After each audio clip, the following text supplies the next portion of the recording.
Hi everyone, welcome to our YouTube channel black diamond. अगर आप mining सरदार की तैयारी कर रहे हैं, ओवरमैन की तैयारी कर रहे हैं, या गैस टेस्टिंग की प्रिपरेशन कर रहे हैं, या फिर आप डिप्लोमा के स्टूडेंट हो या बीटेक के स्टूडेंट हो, इससे रिलेटेड जो एकेडमिक वीडियो है वो हमारी चैनल पे रेगुलर आती रहेंगे। उसके लिए हमारे चैनल को सब्सक्राइब करके बेल आइकन को प्रेस कर दीजिएगा ताकि जब भी मैं वीडियो डालूँ वीडियो सबसे पहले आप तक पहुँचे। और अगर अभी तक आपने मुझे टेलीग्राम ग्रुप पे ज्वाइन नहीं किया है या फिर फेसबुक पेज को लाइक नहीं किया है तो लिंक डिस्क्रिप्शन में है, जाकर लाइक कर सकते हैं। वहाँ पे मैं जितनी भी वैकेंसी आती है उससे रिलेटेड जो नोटिफिकेशन होते हैं वो डालता रहता हूँ। साथ ही साथ उसमें और भी माइनिंग से रिलेटेड अपडेट डालता हूँ और अब मैं रेगुलर उसमें नोट्स भी डाल रहा हूँ माइनिंग से रिलेटेड। और अगर आप चाहें तो मुझे ट्विटर पर भी फॉलो कर सकते हैं, स्क्रीन में हैंडल आ रहा होगा। और अगर आप कुल इंडिया की तैयारी कर रहे हैं तो उससे रिलेटेड मैंने एक ई-बुक बनाया था जिसका लिंक डिस्क्रिप्शन में जाके चेकआउट कर सकते हैं। तो देर न करते हुए वीडियो को स्टार्ट करते हैं। हम लोग ओपन कास्ट माइंस में यूज़ आने वाला कुछ मशीनरी के बारे में देखेंगे कि कौन कौन सा machinery normally commonly open cast mines में यूज़ किया जाता है, तो हम लोग उसके बारे में देखेंगे। इससे पहले का वीडियो में हमने ओपन कास्ट माइंस का एडवांटेज डिसएडवांटेज के बारे में चर्चा किया था। तो अगर वो वीडियो आपने नहीं देखा तो आई बटन में आ रहा होगा, वो वीडियो देख लीजिए जाके, या फिर वीडियो के लास्ट में आ जाएगा। तो सबसे पहले जो पहला मेथड है ओपन कास्ट माइनिंग में वो है हाइड्रोलिक शॉवेल डंपर कॉम्बिनेशन। ये मशीनरी बहुत ज़्यादा यूज़ किया जाता है ओपन कास्ट माइंस में, चाहे वो रॉप शॉवेल हो या हाइड्रोलिक शॉवेल हो, इसको बहुत ज़्यादा यूज़ किया जाता है ओपन कास्ट माइंस में। लगभग किसी भी माइंस का बात करें ओपन कास्ट माइंस में तो लगभग हर ओपन कास्ट माइंस में इसको यूज़ किया जाता है, हाइड्रोलिक शॉवेल या फिर रॉप शॉवेल और साथ ही साथ डंपर। क्योंकि इसको यूज़ करने का बहुत सारा कारण है। सबसे पहला कारण ये है कि ये कॉस्ट इफ़ेक्टिव होता है एज़ कम्पेयर टू बाकी मशीनरी, सस्ता होता है और अलग अलग कैपेसिटी का हम लोग इसको चेंज कर सकते हैं, अपग्रेड कर सकते हैं। हाइड्रोलिक शॉवेल हो या रॉप शॉवेल हो, उसका टाइम काफ़ी लंबा होता है और दोनों के बारे में हम लोग पढ़ेंगे। सबसे पहले हम लोग बात करते हैं हाइड्रोलिक शॉवेल के बारे में। तो हाइड्रोलिक शॉवेल काफ़ी वर्सटाइल होता है, काफ़ी ज़्यादा प्रोडक्टिव होता है। ये बहुत ज़्यादा प्रोडक्शन देता है क्योंकि इसका speed as compare to rope shovel ज़्यादा होता है। ये ज़्यादा स्टीप ग्रेडियंट यानी 1/3 ग्रेडियंट तक वो चल सकता है, काम कर सकता है आराम से। इसके बाद ये सम्प और ड्रेन बनाने के लिए भी काम किया जाता है। आपको पता होगा कि ओपन कास्ट माइंस में वाटर गार्लैंड बनाया जाता है सिस्टम में, उसमें सम्प और ड्रेन का काफ़ी यूज़ होता है। तो इससे हम लोग इसका हेल्प से वो भी बना सकते हैं। अगर सॉफ्ट कोयला है या स्ट्राटा है तो इसको हम लोग बिना ब्लास्टिंग का ही निकाल सकते हैं। अगर थीन सीम है, थीन सीम का मतलब होता है 1.5 मीटर से कम वाला जो सीम होता है, कोल सीम, उसको थीन सीम बोला जाता है। तो अगर उससे कम है तो उसको आराम से हम लोग रिमूव कर सकते हैं। जो आपका हाइड्रोलिक शॉवेल होता है उसका लाइफ टाइम होता है 9 से 12 साल, यानी 9 से 12 साल तक नॉर्मली ये चलता है।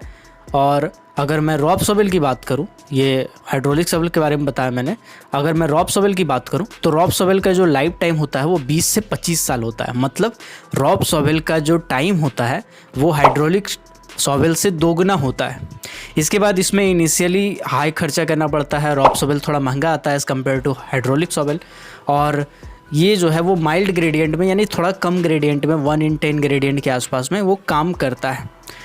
तो इसके बाद जो नेक्स्ट मशीनरी है वो है ड्रैग लाइन, जो ओपन कास्ट माइंस में बहुत ज़्यादा यूज़ किया जाता है। आज मैं डिटेल में नहीं बता रहा हूँ सब मशीनरी के बारे में, अगर आप कमेंट सेक्शन में कहेंगे तो कोई भी मशीनरी के बारे में डिटेल में बता दूंगा। आज मैं बस शॉर्ट में एक आइडिया दे रहा हूँ कि ओपन कास्ट माइंस में नॉर्मली कौन कौन से टाइप के मशीनरी यूज़ किए जाते हैं।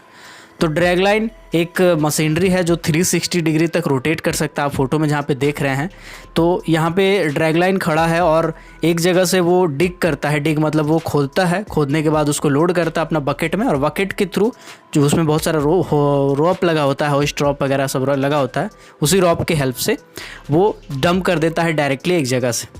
तो ड्रैग लाइन जो है उसका जो कैपेसिटी होता है वो जनरली 4 से लेकर के 32 क्यूबिक मीटर वाला कैपेसिटी का यूज़ किया जाता है। जबकि 2 ठो बकेट साइज वाला कैपेसिटी काफ़ी फेमस है, एक 24 क्यूबिक मीटर वाला और 30 क्यूबिक मीटर वाला। ये दोनों बहुत ज़्यादा यूज़ किया जाता है, हाईली हम लोग इसको यूज़ करते हैं। ये काफ़ी कॉस्ट इफ़ेक्टिव टेक्नोलॉजी है। एक बार इसको लगा देने के बाद इसको बंद करने की ज़रूरत नहीं पड़ता है, काफ़ी लंबा टाइम तक ये बिना रुके काम करने लगता है। इसका लॉन्गर लाइफ होता है, नॉर्मली जिस जगह पे इसको इंस्टॉल किया जाता है वो काफ़ी लंबा इसका लाइफ होता है। और ग्रेडियंट की बात करें तो 1/6 और फ्लैटर ग्रेडियंट में नॉर्मली ये काम कर सकता है। इसका यहाँ पे डायग्राम भी आप देख सकते हैं। नेक्स्ट अगर मैं बात करूँ तो कुछ रॉक ब्रेकर टेक्निक होता है। जैसे ये जो मशीनरी हम लोग यहाँ पे देख रहे हैं, इसको हम लोग बोलते हैं रीपर। नॉर्मली हम लोग इसको देखे होंगे, और ये सिर्फ माइंस में ही यूज़ नहीं होता है। जब रोड कंस्ट्रक्शन होता है, जिस भी जगह पे पत्थर या ऐसा कुछ भी हो जिसका हम ब्लास्टिंग नहीं कर पाते हैं, ब्लास्टिंग किसी भी कारण से नहीं कर सकते हैं, उस जगह पे उस पत्थर को, उस रॉक को तोड़ने के लिए हम लोग इसका यूज़ करते हैं, और इसको हम लोग बोलते हैं रीपर। ठीक है। तो उसके बाद नेक्स्ट जो मशीनरी यूज़ किया जाता है ओपन कास्ट माइंस में, वो होता है बुलडोज़र। बुलडोज़र हम लोग देखे ही होंगे, और ये आपका रीपर बुलडोज़र है। तो इसी टाइप का बुलडोज़र होता है, एयर माउंटेड भी होता है और चेन माउंटेड भी होता है। और इसमें जो ब्लेड होता है, जिसको हम लोग मेटल प्लेट बोलते हैं, आगे का जो प्लेट होता है, इसके ज़रिए ये सॉयल, सैंड, रब्बल, ये सब चीज़ को ढकेलता है, पुश करता है और साफ़ करता है। नेक्स्ट अगर बात करें रीपर डोज़र, ये काफ़ी कम माइंस में यूज़ किया जाता है। इसमें क्या होता है, ये डोज़र भी होता है, रीपर भी होता है। डोज़र मतलब ये जो आप बकेट वाला देख रहे हैं ये, और रीपर मतलब ये जो तोड़ने वाला आप देख रहे हैं यहाँ पे फोटो में वो। तो ये दोनों का कॉम्बिनेशन होता है। एक साइड आपका डोज़र होता है और एक साइड आपका रीपर होता है। रीपर एक या दो दोनों हो सकता है, एक भी हो सकता है, दो भी हो सकता है, दोनों का कॉम्बिनेशन में ये आता है। इसको नॉर्मली हम लोग यूज़ करते हैं। ये भी एक तरह से कहा जाए तो जो थीन सीम होता है, 1.5 मीटर से कम वाला जो सीम होता है, इसको डायरेक्टली ये डिग करता है रीपर के थ्रू, और जो बकेट है उसके थ्रू ये तोड़ता है और ढकेलता है और वहाँ से साफ़ कर देता है। मतलब कुल मिला करके कहा जाए तो बिना ड्रिलिंग, बिना ब्लास्टिंग का, अगर थीन सीम है या फिर सॉइल है, एलुवियम है, ये सब चीज़ को हटाना है तो इसके लिए ये कारगर है रीपर डोज़र। नेक्स्ट जो मशीनरी हम लोग देखते हैं ओपन कास्ट में नॉर्मली, वो ग्रेडर देखते हैं। ये नॉर्मली क्या करता है, ये रास्ता साफ़ करने का काम करता है। इसका काम यही होता है कि वो स्मूथ करता है। ये जो भी रोड होते हैं उसमें जो पेबल्स होते हैं और जो मिट्टी, एलुवियम होते हैं, उसको नीचे से आपका साफ़ कर देता है। तो इसको हम लोग बोलते हैं ग्रेडर। नेक्स्ट जो मशीनरी हम लोग माइंस में देखते हैं वो होता है ड्रिलिंग मशीन। आपको बता दें कि 50 mm से कम डाया वाला जो ड्रिल मशीन होता है उसको हम लोग HEMM यानी हैवी अर्थ मूविंग मशीनरी में काउंट नहीं करते हैं अकॉर्डिंग टू द रेगुलेशन। तो HEMM में ये कैटेगरी में आता है ड्रिलिंग मशीन ओपन कास्ट वाला। तो ड्रिलिंग मशीन अलग अलग टाइप का, अलग अलग कैपेसिटी का हो सकता है। 60 mm का भी होता है, 120 mm का भी होता है, 160 mm का भी होता है, 180 mm का भी होता है, अलग अलग कैपेसिटी का होता है। Depending upon its use and types of blasting technique is used in the mines.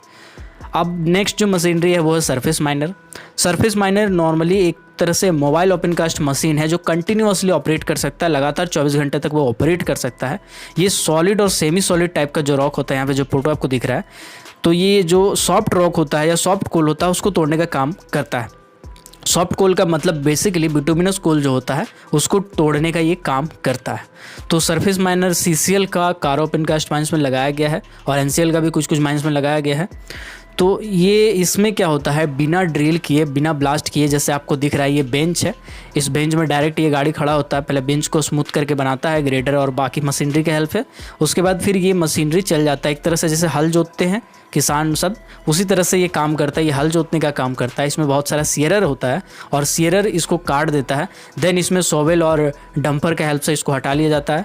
और कभी कभी क्या करते हैं हम लोग, डायरेक्टली इसमें बेल्ट कन्वेयर, जैसे यहाँ पे आपको दिख रहा होगा साइड से बेल्ट कन्वेयर, या बैक से, या हम लोग wind rolling, side casting, front और रियर लोडिंग भी हम लोग बोलते हैं ड्रम्पर और ट्रक वाला को। तो ऐसे करके हम लोग इसका कोयला को निकाल सकते हैं डायरेक्टली। नेक्स्ट जो टेक्निक है इसके बारे में हम लोगों ने काफ़ी सुना होगा, high wall mining system.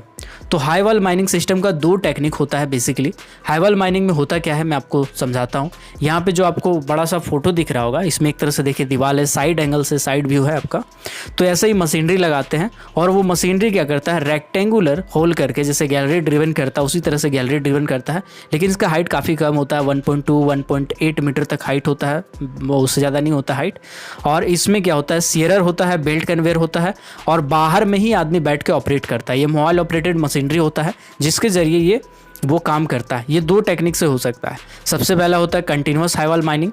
Continuous high wall minor में जैसा आप देख रहे हैं, सीयरर है, कटिंग हेड जिसको हम लोग बोलते हैं। हाई वॉल माइनर का जो मशीनरी है, कन्वेयर सेगमेंट होता है उसमें और माइनिंग मशीन होता है उसमें। तो ये सब का हेल्प से बाहर में ही बैठे बैठे ऑपरेट करता है ऑपरेटर, और ये सीयरर अंदर जाके काटता है, साथ ही साथ बेल्ट कन्वेयर में लोड होता है जैसे कि लॉन्गवाल में होता है, देन वो कोयला बाहर आ जाता है।